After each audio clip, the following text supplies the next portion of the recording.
Good morning, Radhe Radhe and जय श्री कृष्ण। बेटा क्या हाल-चाल आपके?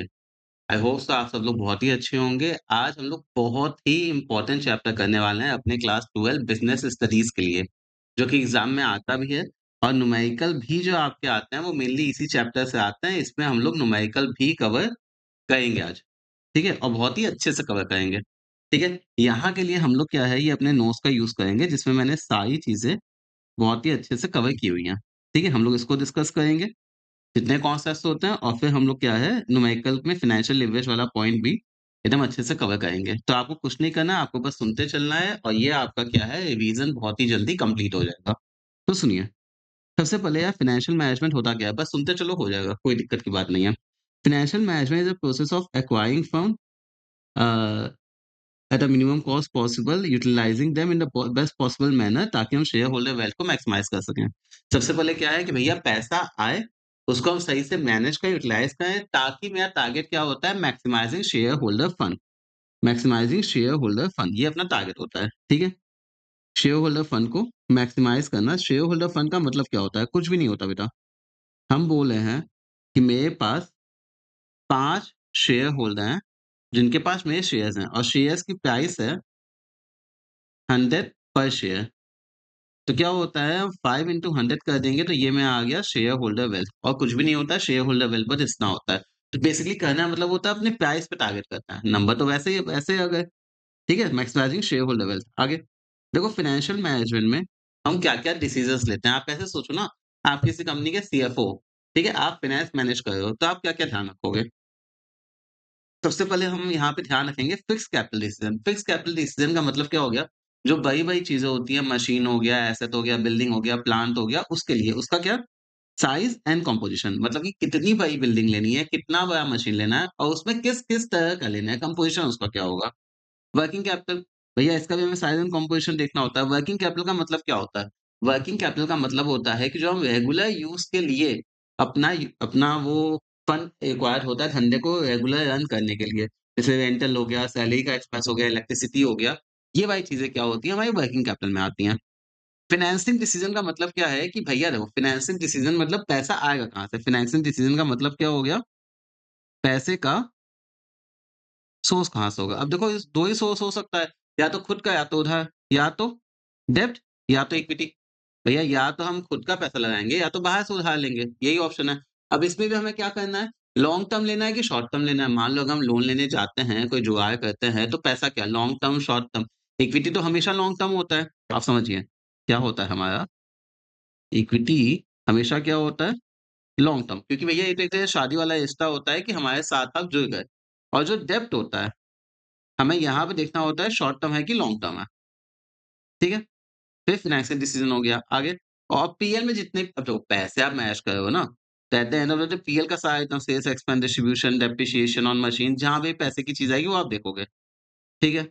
फिर रिस्क मैट्रिक्स वगैरह दिया हुआ है, इतना हेवी नहीं जाना, एलोकेशन ऑफ फंड पैसा प्रॉफ़िट आया तो प्रॉफ़िट को कहाँ एप्रोप्रिएट करें भैया कमाई हुई तो कमाई का क्या करें? खा जाएँ, पार्टी करें, इन्वेस्ट करें, शेयर होल्डर को डिस्ट्रीब्यूट करें, क्या करें? ठीक है? हमें एफिशिएंट मैनेजमेंट ऑफ कैश रखना पड़ता है। जब मतलब हमेशा मेरे पास बैंक में बैलेंस होना चाहिए ताकि ऐसा ना हो कि कभी कोई डेब्ट आ गई, तो हम उसका पे ही ना दे पाएँ। जैसे ईएमआई आ गया, इंस्टॉलमेंट आ गया, ताकि हम लिक्विडिटी और प्रॉफिटेबिलिटी दोनों मेंटेन कर पाएँ। और एक्सरसाइज़ फाइनेंशियल कंट्रोल ताकि सेफ्टी प्रोबेबिलिटी चलो ठीक है। इतना मोर देन इनफ था इसके लिए। ठीक है? इतना ही लिख के जाओ बहुत है। अब देखो फाइनेंसिंग डिसीज़न आप समझो फाइनेंशियल डिसीज़न, फाइनेंसिंग डिसीज़न अलग होता है। ये एक हमारा क्या है फाइनेंशियल डिसीज़न। फाइनेंशियल डिसीज़न का मतलब फाइनेंस से रिलेटेड डिसीज़न। फाइनेंस से रिलेटेड डिसीज़न में क्या-क्या दिया है? कितना पैसा हमें रेज़ करना है और take under the financial management directly deal with raising fund. दूसरा क्या है? इन्वेस्टिंग और तीसरा हमारा क्या है? डिस्ट्रीब्यूशन ऑफ प्रॉफिट मतलब डिविडेंड डिसीज़न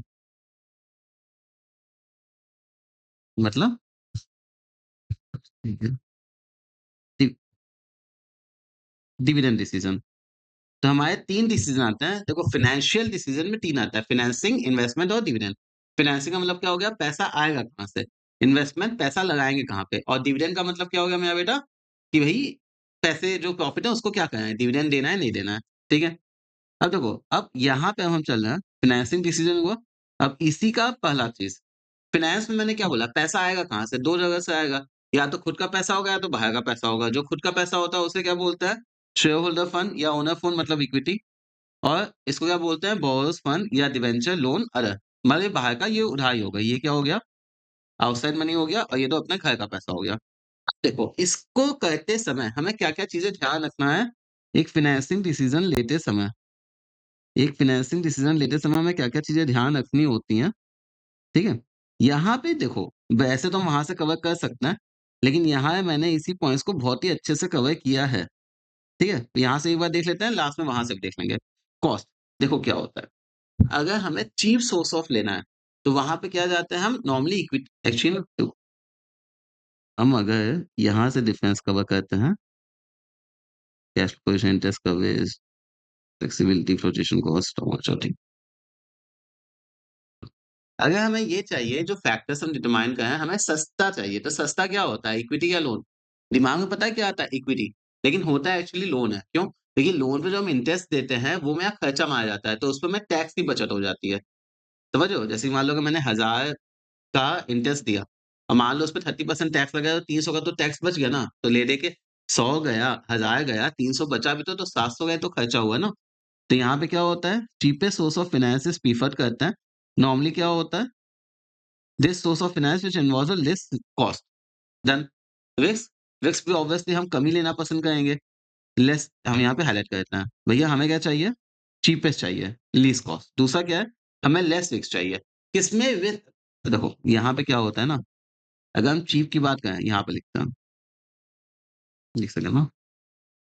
ठीक है? चैप्टर 10 चले ना? नहीं, नहीं, नहीं, नहीं। हाँ, यहाँ पे हम क्या बोले? यहाँ में क्या होता है? डेब्ट में क्या होता है? चीपर होता है, लेकिन जो मेरा डेब्ट होता है, वो मेरा क्या होता है? मोर रिस्की भी होता है। क्यों? देखो, रिस्क डेब्ट में हायर होता है। क्यों? देखिए भैया सीधी बात है कि अगर मैंने इक्विटी को डिविडेंड देना है, प्रॉफिट नहीं हुआ, कोई दिक्कत नहीं है, नहीं देंगे। लेकिन अगर डेब्ट है, प्रॉफिट नहीं हुआ, लॉस चला है, तो भी इंटरेस्ट तो देना पड़ेगा ना, तो अपना ही नुकसान हो जाता है। आगे फ्लोटेशन कॉस्ट का मतलब कुछ भी नहीं होता है। फ्लोटेशन कॉस्ट का मतलब ये समझो कि पैसा जुगाड़ करने का खर्चा। अब क्या होता है डेब्ट लेना बड़ा सस्ता होता है कंपैरेटिवली इक्विटी इश्यू करने के। अब आप जाओ वहाँ पे बैंक में बात करो, लोन लो, बैलेंस शीट बनाओ, सारा प्रोसीजर करो, हो जाता है। इक्विटी में तो क्या होता है प्रॉस्पेक्ट इश्यू करो, प्रोस्पेक्टस इश्यू करो, आईपीओ निकालो, एफपीओ निकालो for the for the public offer ये सब। तो उसमें क्या होता है बहुत सारा टाइम, बहुत सारा रिसोर्सेज़ लग जाता है। तो फ्लोटेशन कॉस्ट क्या होता है? अ, किसका ज़्यादा होता है? इक्विटी का। Equity has a high flotation cost, ठीक? कैश फ्लो पोज़ीशन भैया कैश फ्लो पोज़ीशन देखनी इसलिए होती है कि देखो सीधी बात है, अगर कैश फ्लो पोज़ीशन आपका अच्छा है, ठीक है? चलो हम ना ये इतना पॉइंट हो गया, हम यहाँ पे अब डिफरेंस से कवर कर रहे हैं, तो डिफरेंस से बहुत जल्दी हो जाएगा।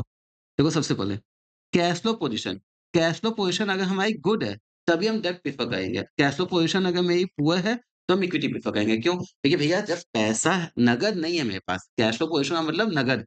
नकद नहीं है, तब तो हम क्या कहेंगे? पार्टनर बनाएँगे ना कि भैया पैसा आएगा तब हमें भी मिलेगा, उसको भी मिलेगा। लेकिन अगर मान लो पैसा है, तो ठीक है भैया हम इंटरेस्ट भी दे देंगे। पैसा नहीं है तो इंटरेस्ट वाला खर्चा पालना नहीं चाहिए। इंटरेस्ट कवरेज रेशियो कवर करेंगे, डेब्ट सर्विस कवरेज रेशियो कवर करेंगे, रिटर्न ऑन इन्वेस्टमेंट भी हो जाएगा। कॉस्ट ऑफ डेब्ट की बातें करते हैं, देखो ये सारे पॉइंट्स ना इधर कवर हुए हैं, ठीक है? फिर कॉस्ट ऑफ इक्विटी, टैक्स से रोटेशन कॉस्ट वाला पॉइंट अभी कवर हुआ, ठीक है? Flexibility, control, cash flow position हो गया। फिक्स ऑपरेटिंग कॉस्ट अब समझो, फिक्स ऑपरेटिंग कॉस्ट का मतलब आपकी जो ऑलरेडी फिक्स कॉस्ट है। जैसे आप कोई रेंटल दे रहे हो, फिर अगर आपका कोई इलेक्ट्रिसिटी तो वैसे वेरिएबल हो जाता है, इस टाइप के फिक्स कॉस्ट। अब सोचो, ऑलरेडी आपकी फिक्स कॉस्ट बहुत हाई है। आप उस पे एक नया खर्चा क्यों उठाना चाहोगे? नहीं ना। अगर आपकी फिक्स कॉस्ट लो है, तो आप लोन ले सकते हो कि चलो ठीक है ये फिक्स कॉस्ट कम है, हम इंटरेस्ट दे देंगे। लेकिन फिक्स कॉस्ट ऑलरेडी बहुत हाई है, तो आप अलग से तो इंटरेस्ट का खर्चा नहीं ना पालना चाहोगे, नया फिक्स कॉस्ट तो इंक्लूड नहीं करना चाहोगे। Company with a high fixed cost already earn a high risk such अगर ये फर्म डेब्ट में जाती है तो उनको और रिस्क बढ़ेगा, ठीक है? तो भैया अगर क्या है कि फिक्स्ड कॉस्ट अगर मेरी लो है, तब हम इक्विटी लेंगे, तब हम डेब्ट लेंगे वरना हम इक्विटी प्रेफ़र करेंगे। क्या हम बोले अगर फिक्स्ड कॉस्ट आपकी लो है तो आप डेब्ट लेना अदरवाइज़ आप इक्विटी प्रेफ़र करना। कंट्रोल कंसिडरेशन सीधी बात है, अगर हमें चाहिए कि कंट्रोल मेरा मेरे पास ही है, कोई आके हमें समझाना है कैसे काम करना है, तो हम क्या लेंगे डेब्ट।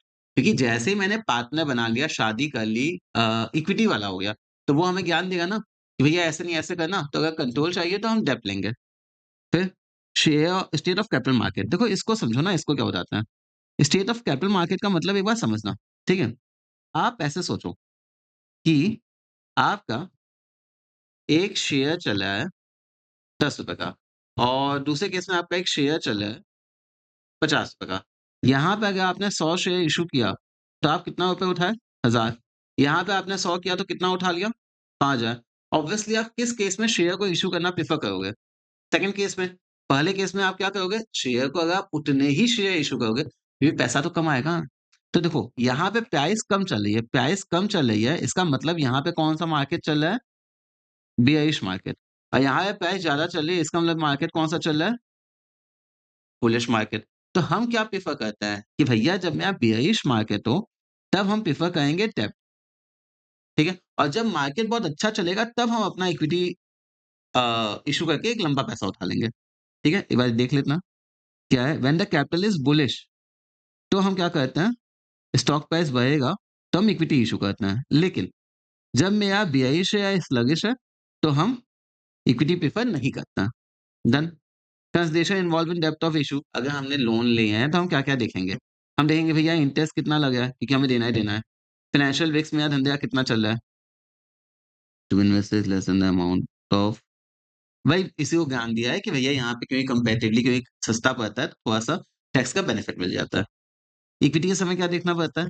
इक्विटी इस समय हमें सबसे बड़ा ये देखना पड़ता है कि हमारा कोई पीछे नहीं पड़ेगा, पैसा दो, दो, दो। होगा तो खाएँगे, होगा तो डिस्ट्रीब्यूट करेंगे, नहीं होगा तो नहीं देंगे। तो हमारी कोई फिक्स कमिटमेंट तो होती नहीं है। फ्लोटेशन कॉस्ट लेकिन उसकी हाई हो जाती है, अभी जैसे डिस्कस किए। और शेयर होल्डर एक्सपेक्ट हाई करते हैं। क्यों? देखिए बेटा समझो, वो रिस्क ले रहे हैं। डेब्ट वालों का रिस्क कम होता है क्योंकि उनको तो पैसा मिलना है। लेकिन जो इक्विटी वाले होते हैं, उनका ना रिस्क बहुत ज़्यादा हो जाता है कि भैया हो सकता है पैसा मिले ना मिले। गर्लफ्रेंड का रिस्क ज़्यादा है कि बीवी का? बीवी का। गर्लफ्रेंड का तो क्या हुआ कि अगर नहीं हुआ तो छोड़ के चली जाएगी, बोलेगी अब्बा नहीं मानेंगे। लेकिन बीवी तो होगी ना साथ में, उसको तो झेलना पड़ेगा ना, तो रिस्क किसका ज़्यादा है? परमानेंट वाले का, इक्विटी वाले का। फिर investment decision, financing decision cover हो गया कि भैया पैसा कहाँ से उठाएँ, ये फैक्टर को हम स्टडी करेंगे। फिर इन्वेस्टमेंट डिसीज़न हमारा होता है the decision which involves the choice of how, जो पैसा उठाएँ उसको इन्वेस्ट करें शॉर्ट टर्म की लॉन्ग टर्म में। तो यहाँ पे हमें 2 चीज़ देखनी होती है, लॉन्ग टर्म इन्वेस्टमेंट जिसका दूसरा नाम क्या होता है? Capital budgeting. ध्यान रखना लॉन्ग टर्म जो होता है ना 10 साल, 15 साल बिल्डिंग ले लिए, प्लांट ले लिए, मशीन ले लिए, उसका नाम क्या होता है? लॉन्ग टर्म डिसीज़न या फिर कैपिटल बजटिंग और इसका होता है शॉर्ट टर्म डिसीज़न, ठीक है? अब यहाँ पे हमें क्या-क्या फैक्टर ध्यान रखना पड़ता है? सबसे पहले कैश फ्लो। कैश फ्लो किस तरीके से? कैश फ्लो ऐसे देखना होता है कि अगर हम अच्छा ये किसकी बात हम कर रहे हैं पहले? लॉन्ग टर्म की। इसमें बेटा हमें ये देखना पड़ता है ये सोचो, अगर हमने किसी प्रोजेक्ट पे पैसा लगाया, मान लो कि हमको शॉपिंग मॉल में पैसा लगाना है, तो ऐसा तो नहीं है ना कि शॉपिंग मॉल हमें आज के आज ही दे देगा। बनेगा, तैयार होगा, फिर दुकानें बिकेंगी, फिर सब चलेगा वहाँ पे, तब हमें पैसा आएगा। तो कैश फ्लो उसका कैसे आना है? ये शुरुआत में तो जाता है। ऐसे ही मान लो मैंने कोई बिल्डिंग खरीदी, हो सकता है वो कल ही से पैसा दे दे, बनी-बनाई खरीद ली है। तो आपको ये देखना पड़ता है। कैश फ्लो कंपनी एक्सपेक्ट करती है इन्वेस्टमेंट से। क्या पैसा इन्वेस्ट करने से पहले देखना पड़ता है। दूसरा रेट ऑफ रिटर्न। भैया मान लो कि मैंने 1 करोड़ कमाया और कंपनी कमा के बिज़नेस वो चीज़ हमें कमा के दे रहा है 5 लाख तो 5% का हम क्या करेंगे? तो हमें ये देखना होता है कि हम जो इन्वेस्ट किए हैं उसके मुकाबले हमें रेट ऑफ रिटर्न कितना मिल रहा है।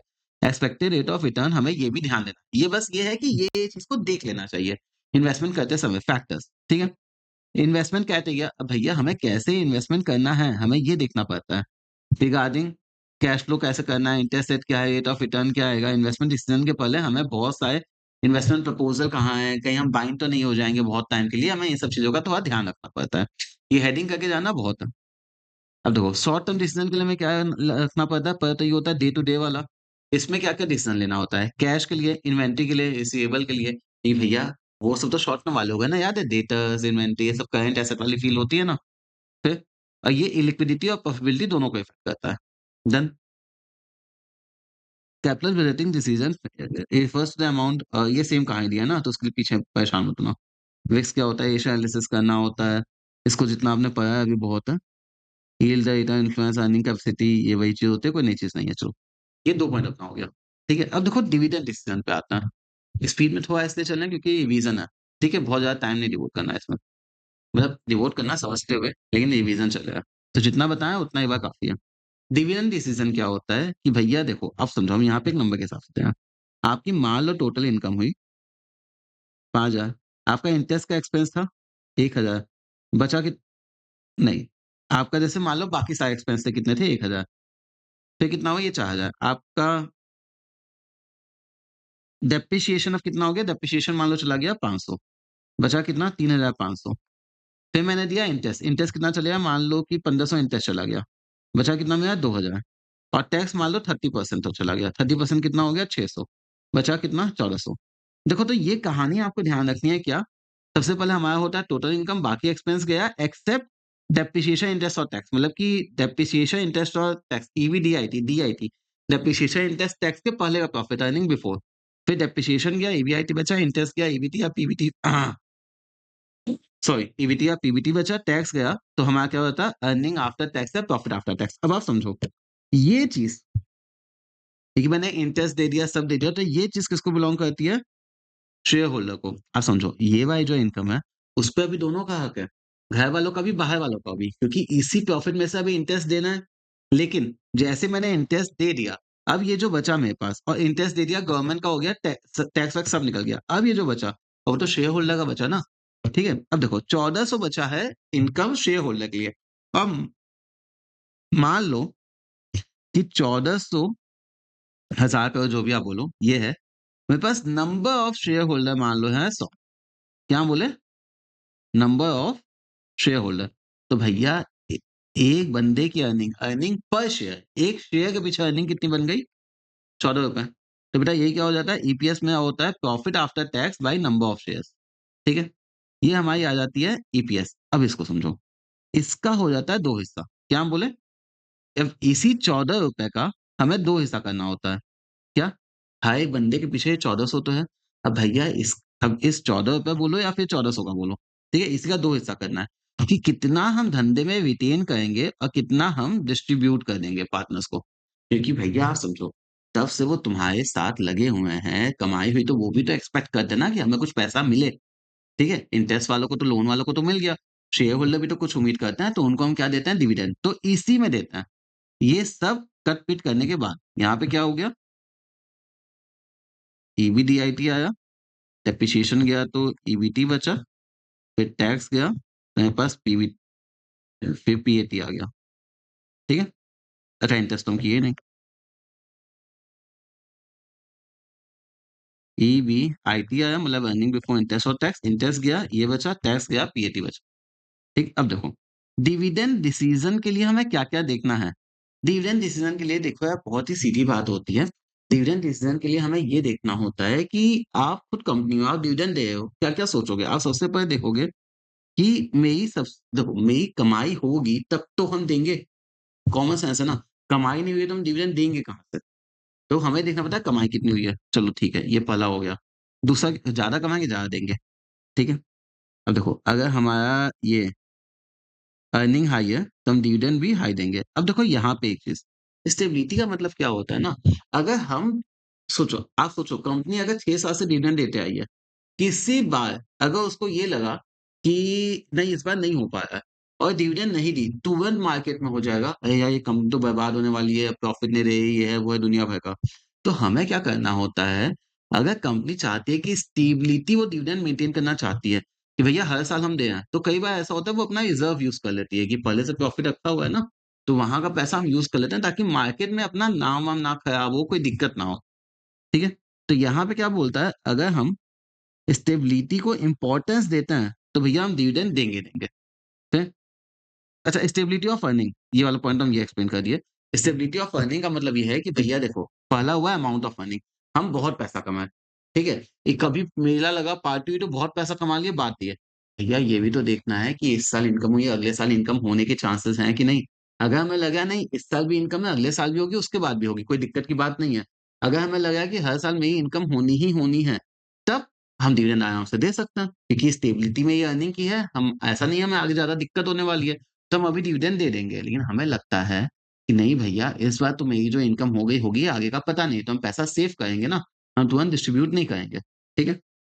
स्टेबिलिटी ऑफ डिविडेंड का हमने बताया कि भैया शेयर प्राइसेस पे काफ़ी इम्पैक्ट हो जाता है कि कंपनी अब चलेगी, नहीं चलेगी, ऐसा लोगों का परसेप्शन हो जाता है। तो अगर हमें मेंटेन करना है स्टेबल डिविडेंड, तो हम डिविडेंड देंगे देंगे, भले ही अपना रिज़र्व यूज़ करेंगे। अब देखो ग्रोथ अपॉर्च्युनिटी ये क्या बोलता है, आप समझो। आपने कमाया ₹500, आपको लग रहा है किसी प्रोजेक्ट में अगर हम वो 500 लगा देंगे, तो मेरी कंपनी बहुत अच्छा काम करेगी। इसका मतलब क्या है?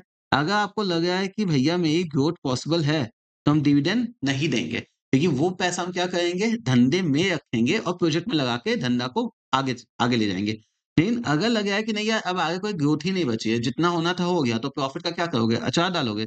तो प्रॉफिट को हम क्या है, डिविडेंड डिस्ट्रीब्यूट कर देंगे, ठीक है? Company with a higher growth opportunity avoid paying dividend, ठीक है?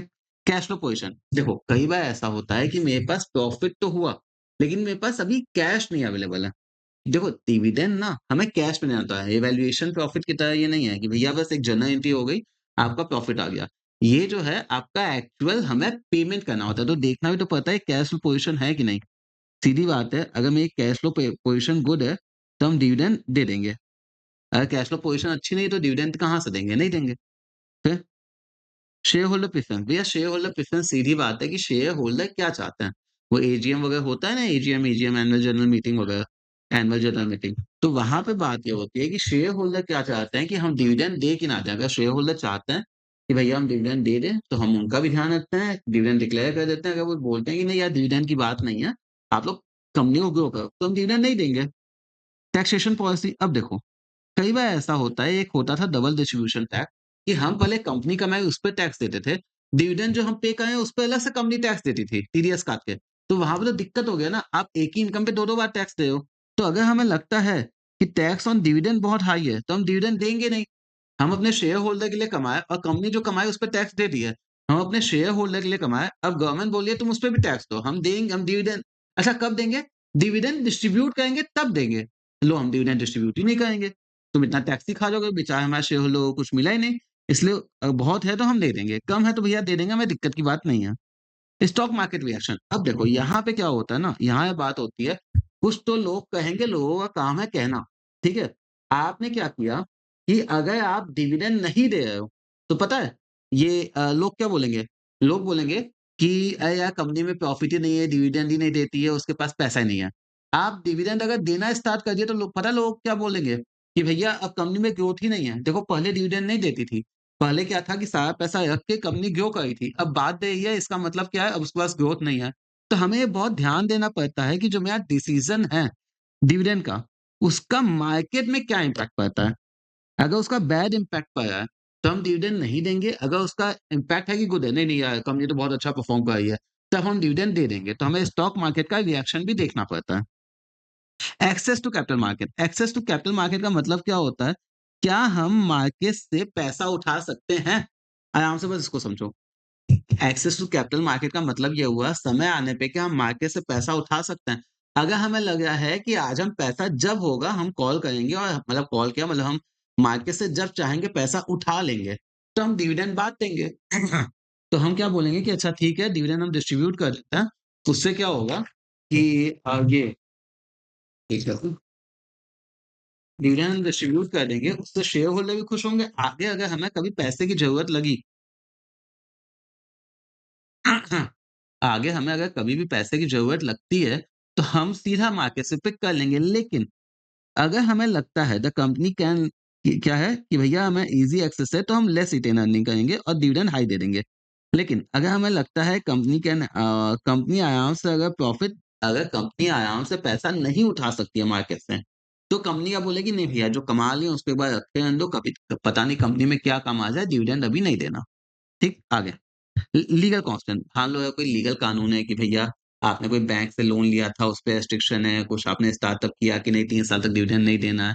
ऐसा कुछ भी नियम कानून है तो हमें उसका भी ध्यान रखना पड़ता है। और देखो यहाँ पे सोचो ना ये गवर्नमेंट का कोई लीगल कानून है। और कॉन्टेक्चुअल का मतलब ऐसे देखो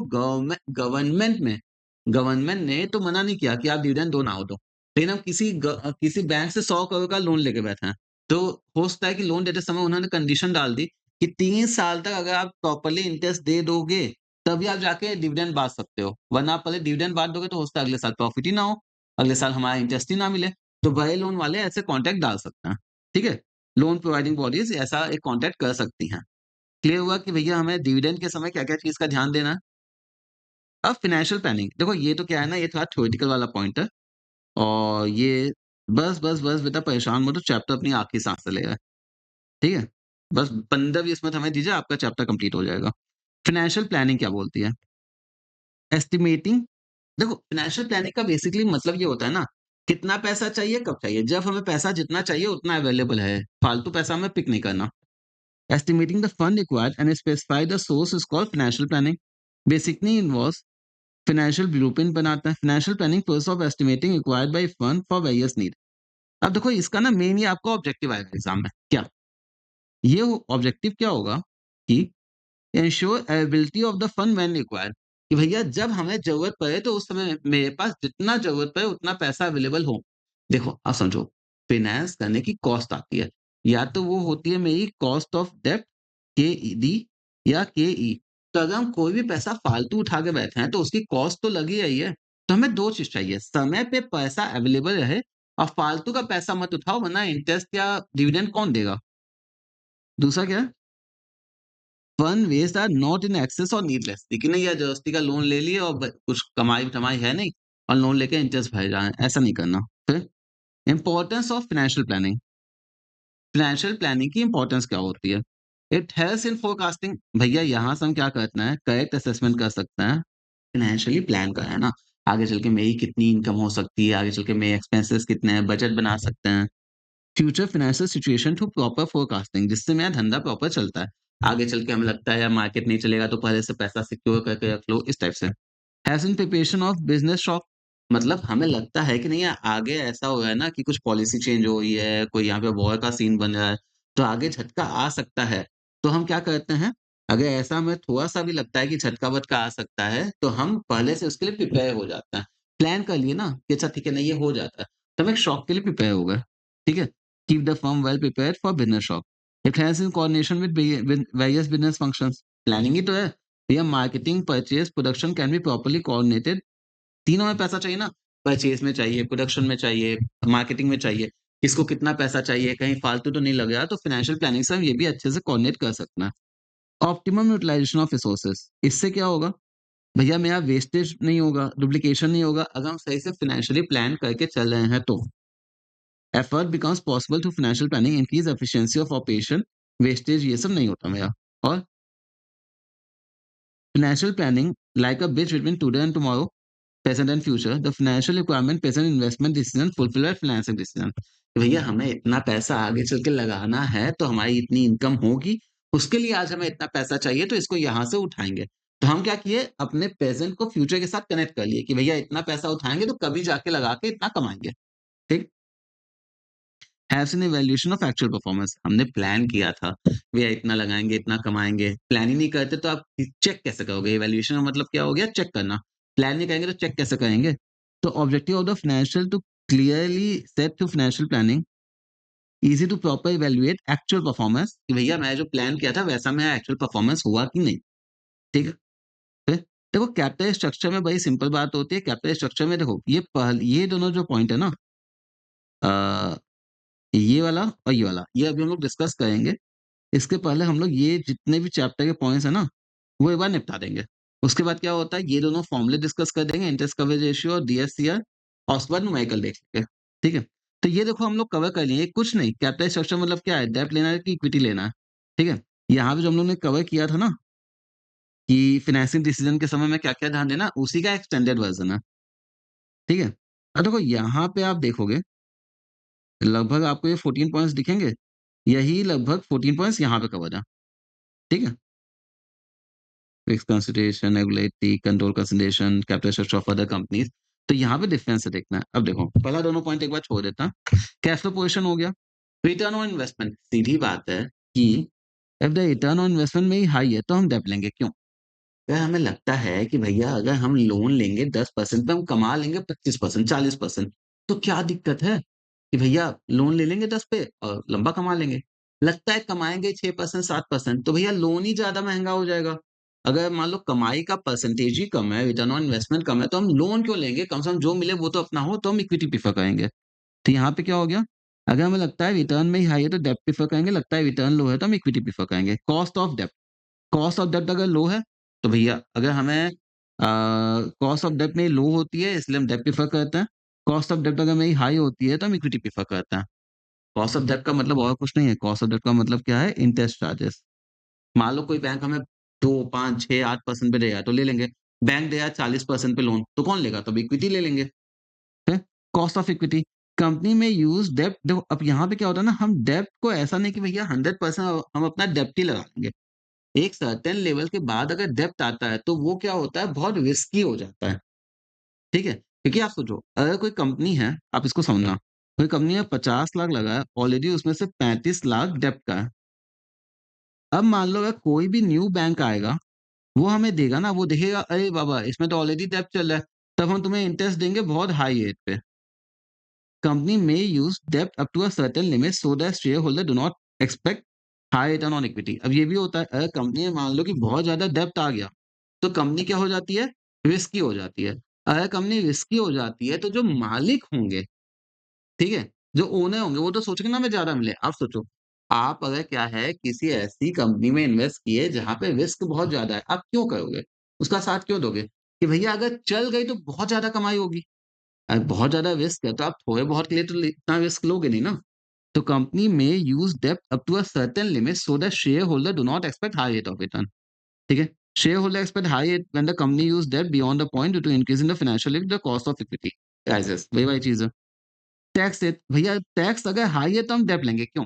आप समझो, हम बोल रहे हैं टैक्स है मेरा 10%, टैक्स है मेरा 40%, मेरा इंटरेस्ट लगा 1000, तो भैया खर्चा है तो ₹100 का टैक्स भी तो बच गया। 1000 का खर्चा दिखा है, प्रॉफिट 1000 से कम हुआ, तो भैया 1000 से कम हुआ तो 10% का प्रॉफिट पे टैक्स बच गया, तो मेरा क्या हो गया 900। और अगर मेरा 1000 का खर्चा दिखा है और मेरा 400 का टैक्स बच गया, 1000 का खर्चा दिखा है, 1000 का प्रॉफिट कम हो गया, प्रॉफिट कम पे आया तो उस 1000 पे मैंने कम टैक्स दिया तो 40% का कम टैक्स दिया ना, तो यहाँ पे मेरा क्या हो गया 600। मतलब कि अगर भैया टैक्स मेरा लो है, ठीक है? तो हम क्या प्रेफ़र करेंगे? इक्विटी। लेकिन अगर टैक्स मेरा हाई है, तो हम क्या प्रेफ़र किए? डेब्ट। क्योंकि यहाँ पे देखो कॉस्ट कितनी कम हो गई। टैक्स रेट अगर हाई है, तो हम क्या प्रेफ़र करेंगे? डेब्ट। और टैक्स रेट अगर मेरा लो है, तो हम इक्विटी प्रेफ़र करेंगे। ठीक? फ्लोटेशन कॉस्ट जैसे मैंने बोला ही था कि डेब्ट की कम होती है और फ्लोटेशन कॉस्ट में क्या होती है? इक्विटी की हाई होती है।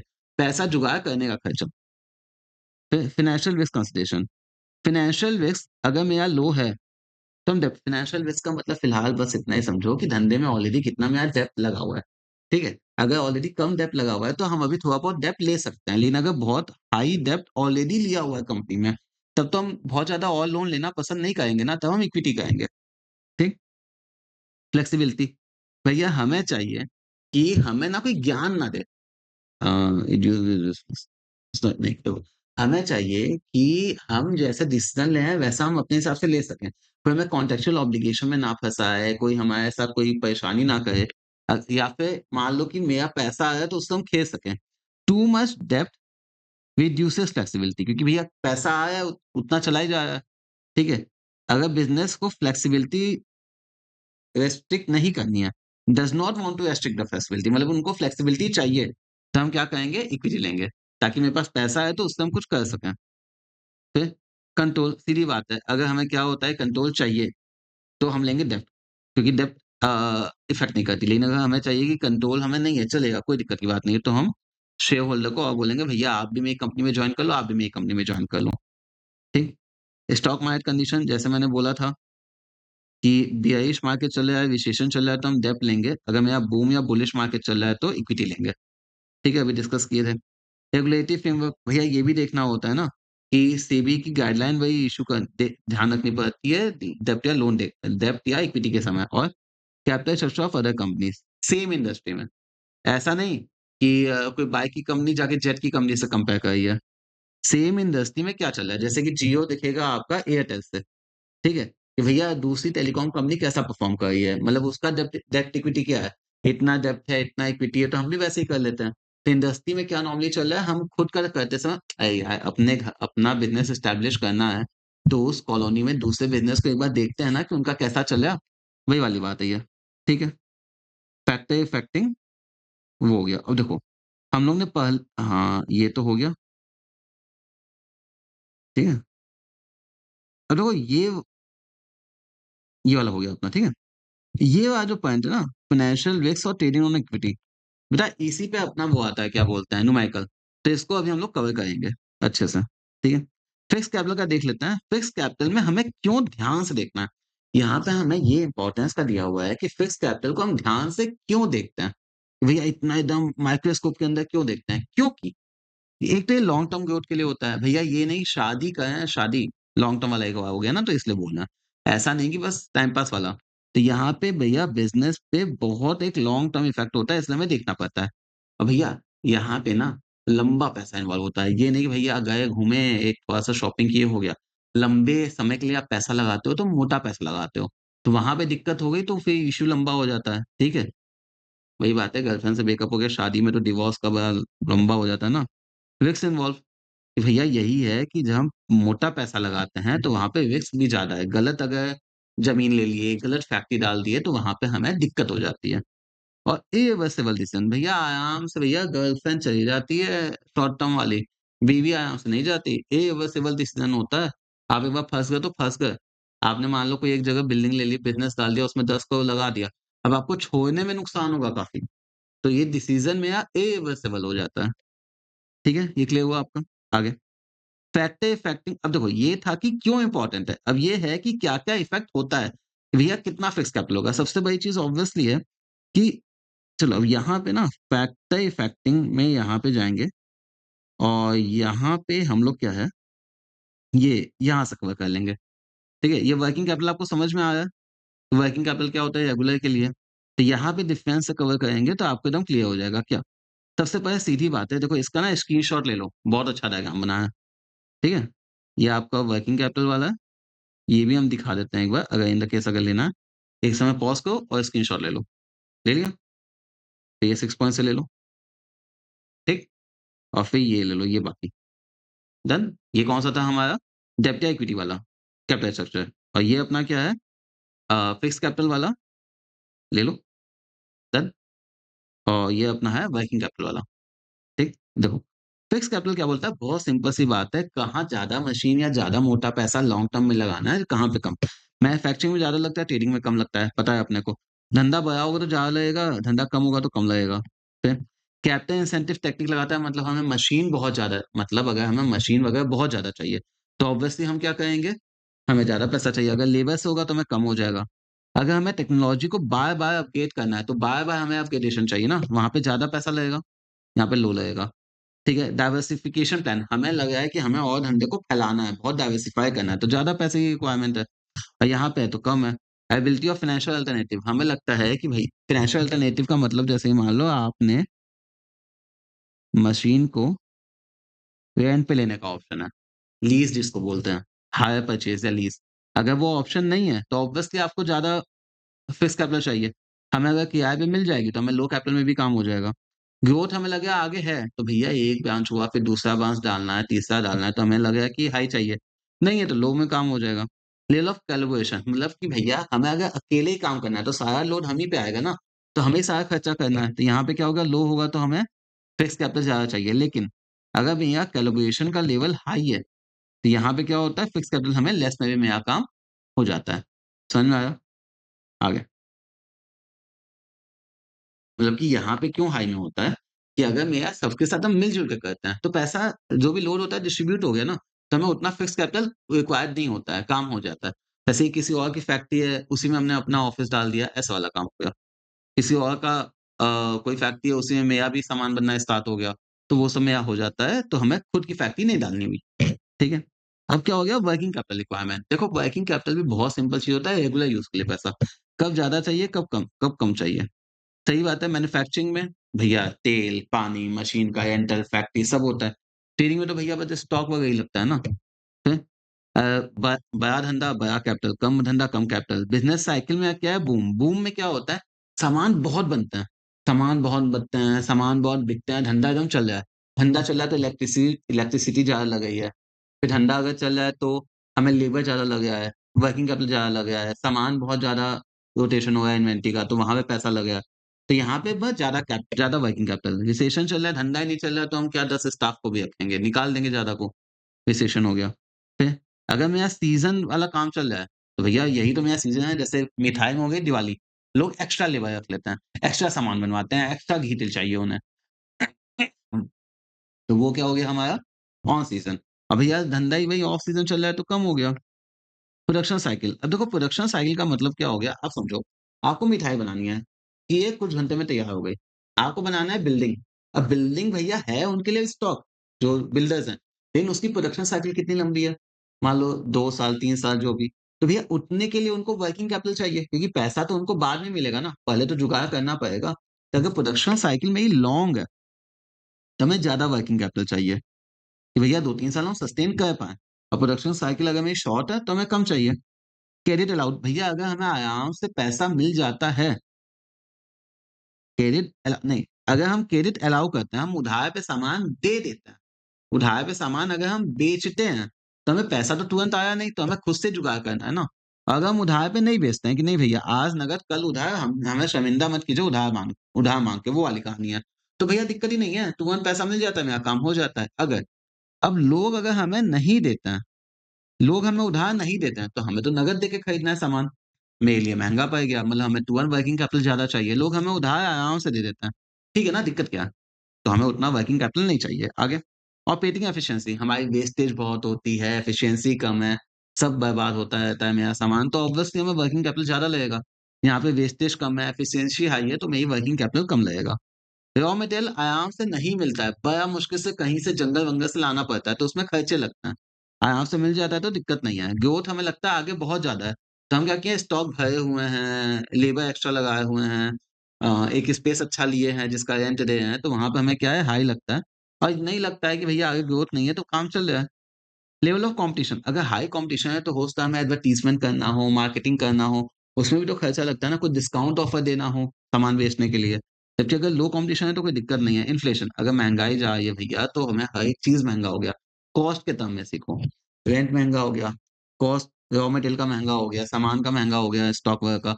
फिर हमारा क्या हो गया, सैलरी महँगी हो गई हमारे स्टाफ की, तो वहाँ पे क्या होता है, हमारी वर्किंग कैपिटल ज़्यादा हो जाती है। और मान लो महँगाई अगर नहीं चल रही है तो कॉस्ट भी सस्ता पड़ा ना, क्या दिक्कत है? ठीक है? देखो, तो आपका क्या है, ये चैप्टर के सारे पॉइंट्स कवर हो गए 2-3 चीज़ को छोड़ के, क्या? एक तो ये 2 फ़ॉर्मूला जो कि अभी हम लोग कवर करने वाले हैं, और ये जो ट्रेडिंग ऑन इक्विटी वाला एक हमारा न्यूमेरिकल था ये वाला, ठीक है? फाइनेंशियल लिवरेज वाला, इसको भी अभी हम लोग कवर कर लेंगे। और इसी में बेटा ये इम्पोर्टेंट है, इस पे क्वेश्चन्स आता है, ठीक है? चलो, तो हम लोग क्या करते हैं, अपना यहाँ पे 2 फ़ॉर्मूला डिस्कस करते हैं। अब देखो फ़ॉर्मूला डिस्कस करना ना बहुत हैवी आसान है, तो सबसे पहले ना आसान वाला फ़ॉर्मूला करते हैं, छोटा भाई करते हैं। यहाँ पे और कुछ नहीं, यहाँ पे 2 भाई होते हैं। एक होता है आईसीआई, आईसीआई का हिस्सेदार क्या होता है, डीएससीआई, ठीक है? आईसीआई क्या बोलता है, आराम से समझो, ठीक है? ईबीआईटी लेस इंटरेस्ट क्या आता है, पीबीटी, और फिर में आ जाता है टैक्स, या फिर में आता है पीएटी। तो देखो समझो, यहाँ है मान लो ये 5,000 और ये है मेरा 500, फिर में आ गया 4500, मान लो टैक्स हो गया 1000, ये बचा 3500। कवरेज रेशियो क्या बोलता है, हिंदी में लाइन सुनो, हिंदी में। हम ये बोलते हैं कि जिस प्रॉफिट में से हमें इंटरेस्ट देना है, किस प्रॉफिट में से इंटरेस्ट देना है? इस प्रॉफिट में से। भैया उसके पहले तो कुछ हुआ होगा, अपना गया होगा, यही तो बचा ना, 5,000 में से ये 500 दे रहा है ना। जिस प्रॉफिट में से हमें इंटरेस्ट देना है, वो इंटरेस्ट का कितना टाइम्स है, मतलब कितना टाइम्स हमें कवर कर लेता है। जैसे इंटरेस्ट मेरा 500 टाइम्स है और प्रॉफिट मेरा कौन-सा है जिस समय देना है 5,000, तो इंटरेस्ट के 10 टाइम्स के बराबर मेरे पास प्रॉफिट अवेलेबल है ना। क्या किया हम? ईबीआईटी बाई इंटरेस्ट किया है। हम आपको दिखाते हैं। ये देखो, कहाँ गया? ये रहा देखो, इंटरेस्ट कवरेज क्या है? EBIT by interest. ये बस ये दिखाता है कि जिस प्रॉफिट में से हमें इंटरेस्ट देना है, वो कितना टाइम्स है मेरे इंटरेस्ट का। ताकि हमें दिख जाए कि इंटरेस्ट अगर हमें 500 देना है तो 10 टाइम्स मेरे पास प्रॉफिट अवेलेबल है। फॉर्मूला क्या होता है? EBIT by interest. Number of times EBIT cover the डेब्ट टेकन इंटरेस्ट वे, उसी अंग्रेजी में लिखा है। अब देखो यहाँ पे समझो, ये थोड़ा अच्छा है। डीएससीआर, डीएसआर का पहले लिखते हैं, ठीक है? अब देखो, डेब्ट सर्विस कवरेज रेशियो, पहले इसका फॉर्मूला लिखते हैं, फिर इसको एक बार समझते हैं, ठीक है? कहाँ गया? डेट सर्विस कवरेज रेशियो में क्या बोल रहा हूँ? ईबीआईटी प्लस डेप्रिसिएशन प्लस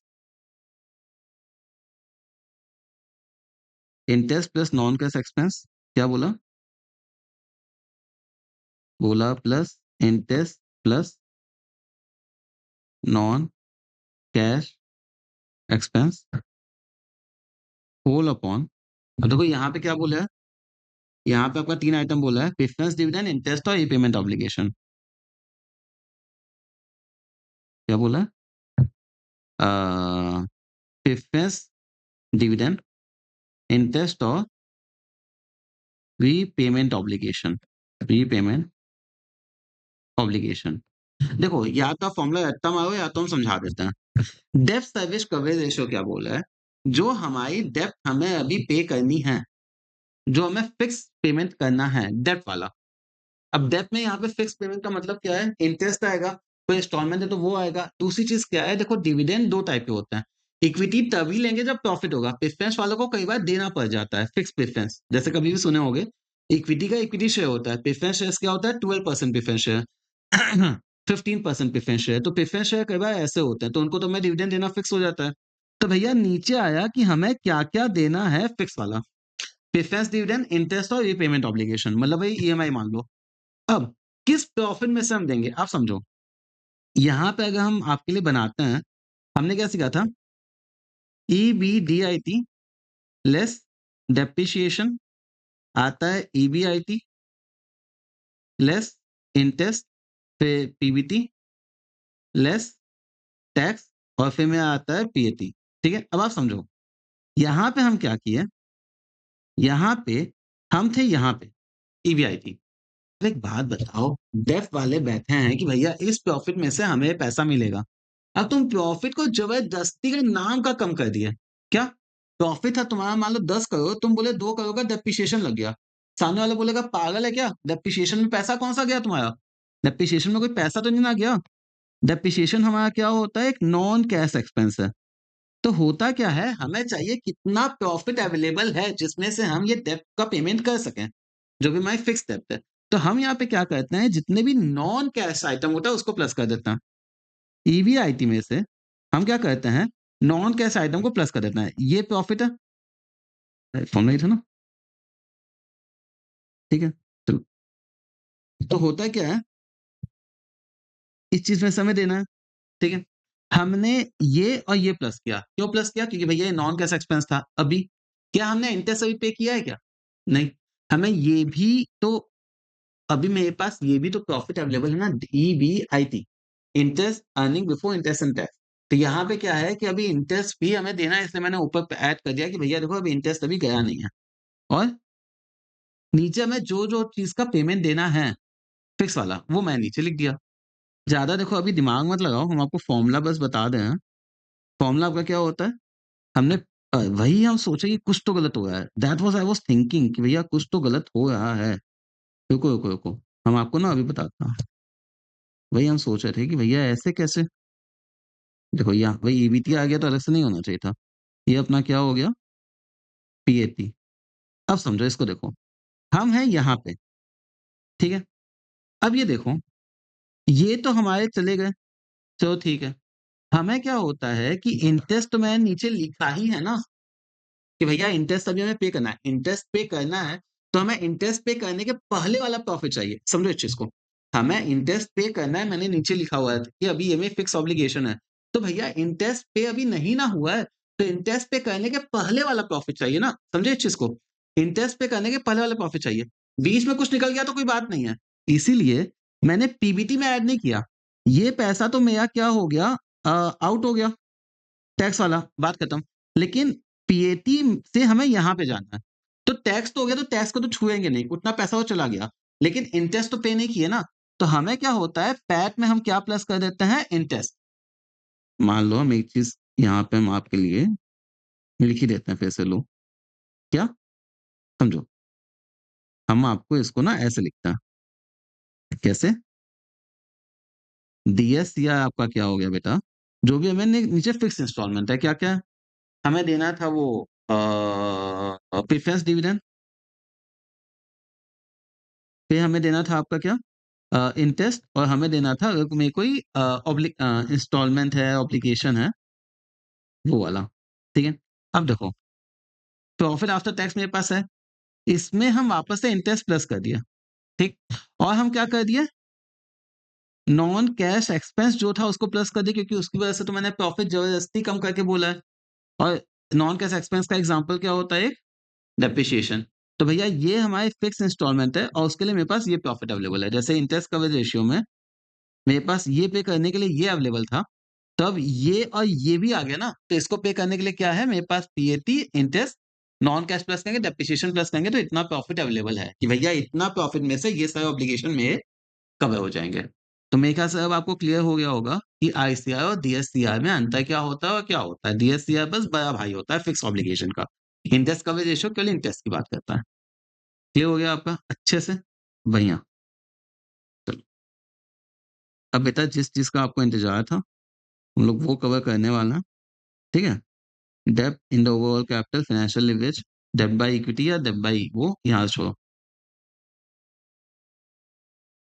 हाँ, एक सेकंड।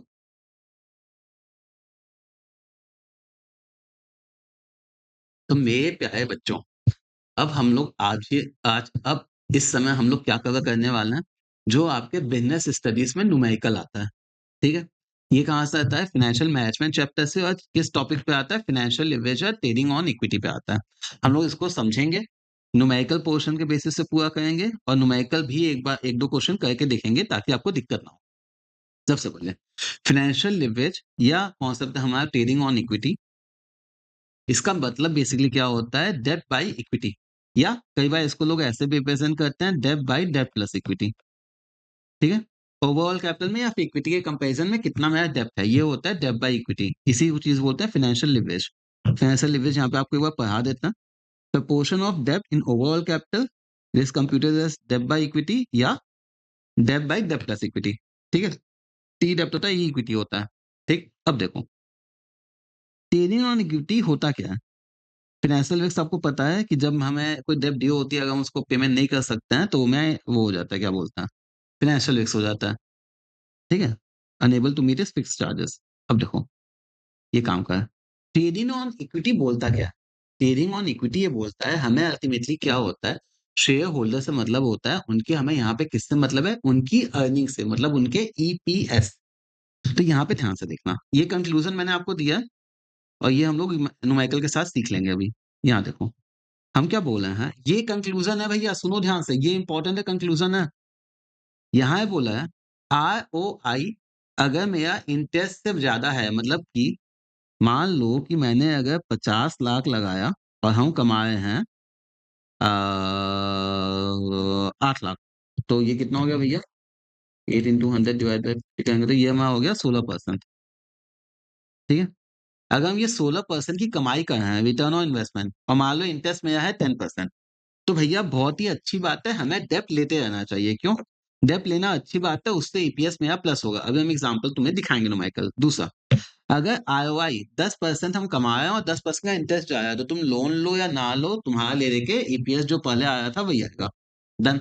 आगे, ROI is less then interest. क्या हम बोले? आपका रिटर्न ऑन इन्वेस्टमेंट इंटरेस्ट से कम है। मतलब आप कमा रहे हो 12%, लोन पे इंटरेस्ट दे रहे हो 14%, तो पागल हो क्या? महँगा लोन क्या करने लिए हो? तो डेब्ट लेना अच्छी बात नहीं है, नॉट गुड, ठीक है? तो क्योंकि उससे मेरा ईपीएस कम हो जाता है। ये हमारा क्या होता है कंक्लूज़न, कि भैया अगर ROI is greater than interest है, तो डीपी गुड है, अगर ROI is less then interest है, तो ईपीएस लेना अच्छी बात नहीं होती है। आगे, ये एग्ज़ाम्पल्स हम समझते हैं, कैसे? टोटल फंड हमें 50 लाख चाहिए, जिसमें मेरा क्या है, इक्विटी है। पहले केस में इक्विटी इतना है, डेब्ट इतना है। दूसरे केस में इक्विटी 40 है, डेब्ट 10 है, और तीसरे केस में ये 30 है और ये 20 है। तो अगर यहाँ पे देखो मैंने इंटरेस्ट कितना लिया है? 10%, 10% इंटरेस्ट लिया है, तो यहाँ पे मेरा इंटरेस्ट का एक्सपेंडिचर क्या है? कुछ भी नहीं। यहाँ पे 10 लाख पे 10% मतलब 1 लाख, यहाँ पे 20 लाख पे 10% मतलब 2 लाख, ठीक है? ये हमारा इंटरेस्ट का एक्सपेंस हो गया। अब यहाँ पे देखते हैं, मैंने पहले केस में लिया है कि मेरी ईबीआईटी कितनी है? 8 लाख। तो भैया यहाँ पे देखो, ये है 8 लाख, 8 लाख और 8 लाख। अब अगर यहाँ पे ना हम एक और चीज़ आपके लिए कैलकुलेट करते हैं, आरओआई, केस 1 का। केस 1 में आप देखोगे कि भैया मैंने 8 लाख इन्वेस्ट किया और 8 लाख मतलब कमाई हुई और मेरा टोटल इन्वेस्टमेंट कितना है? 50 लाख इंटू 100, तो ये मेरा कितना आ जाएगा? वैसे भी 16% निकाले थे, फिर से ऐसे देखना, 16%, ठीक है? और इंटरेस्ट मेरा कितना है? 10%, ठीक? और दूसरे केस में जाएँगे तो ये भैया हो गया 4 लाख बाई 5 लाख इंटू 100, तो ये अपना आ जाएगा 8%, और इंटरेस्ट अपना 10 ही परसेंट है। पहले केस में हमें साफ-साफ दिख रहा है कि क्योंकि मेरा रिटर्न ऑन इन्वेस्टमेंट ज़्यादा है इस इंटरेस्ट से, तो डेब्ट लेना अच्छी बात है क्योंकि मेरा ईपीएस बढ़ेगा। यही चीज़ हम आपको यहाँ पे प्रूफ करके दिखाएँगे कि भैया इंटरेस्ट मेरा पहले केस में था नहीं, दूसरे केस में मेरा कितना था इंटरेस्ट? 1 लाख और यहाँ पे 2 लाख, ठीक है? तो यहाँ पे अगर आप जाओगे तो मेरा ईबीटी कितना आ गया? 8 लाख, 7 लाख और ये अपना हो गया 6 लाख। 30% का टैक्स निकल गया, 8 थीज़ा 24, 2,40,000 चला गया। 7 थीज़ा 21, 2,10,000 चला गया और 6 थीज़ा 18, 1,80,000 चला गया। अगर आप यहाँ पे जाओगे तो आपको कितना बचा? 5,60,000, ये हमारा बचा 4,90,000 और ये हमारा बचा 4,20,000, ठीक है? अब यहाँ पे एक चीज़ ध्यान देखना, पहले केस में शेयर हम मान लेते हैं कि शेयर मेरे पास है 100 ईच के शेयर हैं, ठीक है? तो पहले केस में आप देखोगे कि मेरे पास 50 लाख पूरी इक्विटी थी। तो यहाँ पे नंबर ऑफ शेयर में कितने हो गए? 50 लाख बाई 100 के ईच वो है ना? तो कितना हो गया मेरे पास? 50,000। तो भैया यहाँ पे हम किससे डिवाइड करेंगे? 50,000 से। तो 5,60,000 डिवाइड बाई 50,000 मेरा कितना हो गया? 11.2, ये ईपीएस आया। यहाँ पे अगर आप जाओगे तो 4,90,000 नहीं, 4,90,000 नहीं, यहाँ पे देखो, मेरे पास इक्विटी कितनी है इस बार? केवल 40 लाख। तो भैया अगर केवल 40 लाख की मेरे पास इक्विटी बची है, तो हम इसको डिवाइड करेंगे तो मेरे पास शेयर कितने आएँगे? 40,000। तो अगर हम 40,000 से इसको डिवाइड करते हैं, 4,90,000 डिवाइड बाय 40,000 तो कितना आ गया? 12.25। आप देखें, मैंने क्या किया? इक्विटी कम किया, डेब्ट बढ़ाया। डेब्ट 10 लाख किया था ना? तो मेरा ईपीएस बढ़ गया। तीसरे केस में भी देखते हैं। तीसरे केस में अगर आप नोटिस करोगे तो भैया मैंने 20 लाख का तो डेब्ट ही लिया था। तो भैया मेरे पास इक्विटी शेयर कितने बचे? केवल 30,000। अगर हम इसको 30,000 से डिवाइड करते हैं 4,20,000 को, डिवाइड बाय 30,000, ये कितना आ गया? 14। आप ये नोटिस करो, ये जो मेरा ईपीएस है, प्लस होता चला गया। इसी को बोलते हैं ट्रेडिंग ऑन इक्विटी, कि भैया यहाँ पे हमने क्या किया कि जैसे ही मैंने यहाँ पे अपना इक्विटी शेयर जैसे ही मैंने यहाँ पे डेब्ट अपना इंक्रीज़ किया, ईपीएस बढ़ेगा। क्यों? क्योंकि यहाँ पे कंक्लूज़न क्या है? आरओआई अपना आया था 14%, 16%, जो कि मेरा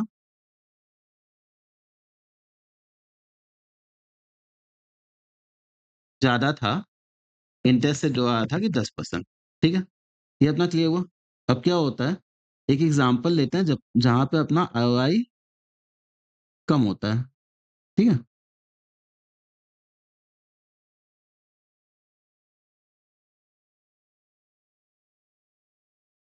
ठीक है? अब इस एग्ज़ाम्पल में लेते हैं, यहाँ पे लेकिन जो अपनी ये आई थी, ईवीआईटी, ठीक है? बेसिकली ये तो हमें पूरा ही अब करना पड़ेगा, लेने के बस वो शेयर ही बराबर आएगा, ठीक है? तो यहाँ तक तो हमें अब करना ही होगा।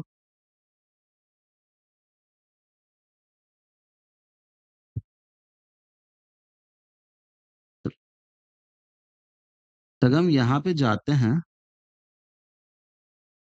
आप इस केस में देखो कि दूसरे केस में मेरे पास ये कितना है? केवल 4 लाख। ये कितना है मेरे पास? 4 लाख, 4 लाख, 4 लाख। तो भैया यहाँ पे ये ब्लैंक हो गया। यहाँ पे हमें याद है 1 लाख का अपना इंटरेस्ट था 10 लाख पे। यहाँ पे याद है कि 2 लाख का था। ठीक है? 1, 2, 3, 4, 5 ये नहीं होगा।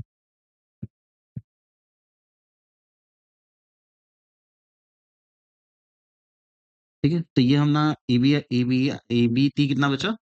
4 लाख, 3 लाख और 2 लाख।